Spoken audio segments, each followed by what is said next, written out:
order coming from the Office of Budget Management is so expansive and quite remarkable that it calls for a pause in federal disbursement of aid and loans to numerous programs that, frankly, we are here in Doral at his Trump property, where House GOP members are about to convene, and we're going to ask them because this is going to have repercussions across the country for a variety of programs. When you look at some of those impacted, you're looking at federal Pell Grant programs, school meals for low-income students, the WIC nutrition program for pregnant women and infants.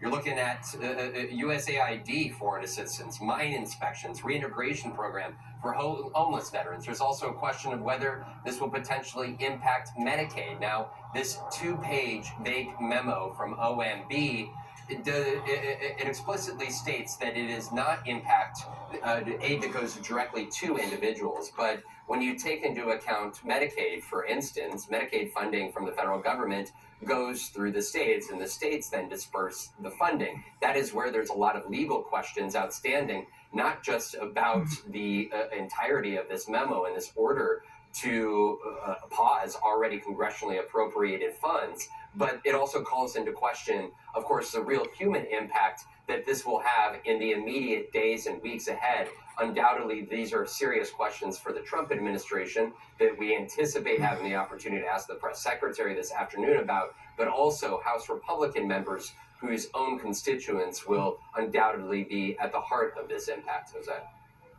Yeah, Charlie, turning to Vaughn's reporting, does the president have the authority to freeze federal money already allocated by Congress?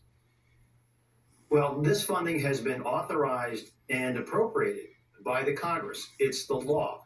Now, I do believe that the president has some authorities to pause funding for cause. If there might be some issues, they could do that. But this is an across the board.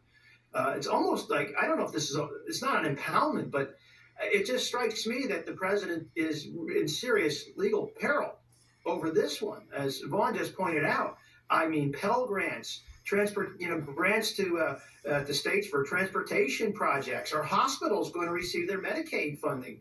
I don't know the answers to these questions. This is overly broad. I suspect the president is way out over his skis and is going to be sued over this one for sure.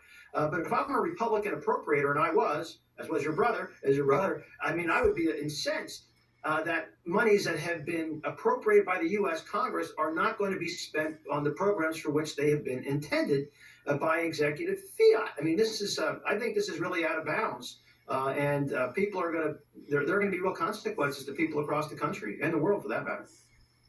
Yeah, I mean, Valencia, just in the last couple of minutes, the top Democrat in the Senate, Chuck Schumer, weighed in on Trump's move to freeze all this money. Let's listen to this.